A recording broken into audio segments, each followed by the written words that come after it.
ମୁଁ ମୁଁ ସୌମିତ୍ରୀ କୁମାର ରାଉତ କେଡର additional public prosecutor Anandapur.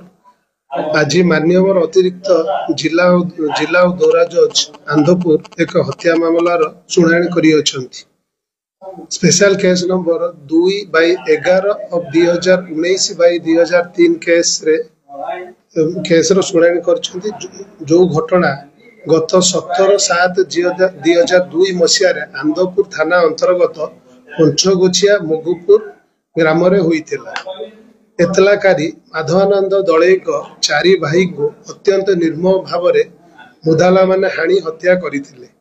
ଏତଲାକାରୀ Madhabananda ଦଳେଇଙ୍କ ଅଭିଯୋଗ କ୍ରମେ ଆନ୍ଦପୁର ଥାନାରେ ଏକ ମାମଲା ରୁଜୁ ହୋଇଥିଲା, ଯାହାର ନମ୍ବର 53/2002 ଅଣ୍ଡର ସେକ୍ସନ 147, 148, 302, 307, 342 ଏବଂ 149 ଦଫାରେ ହୋଇଥିଲା।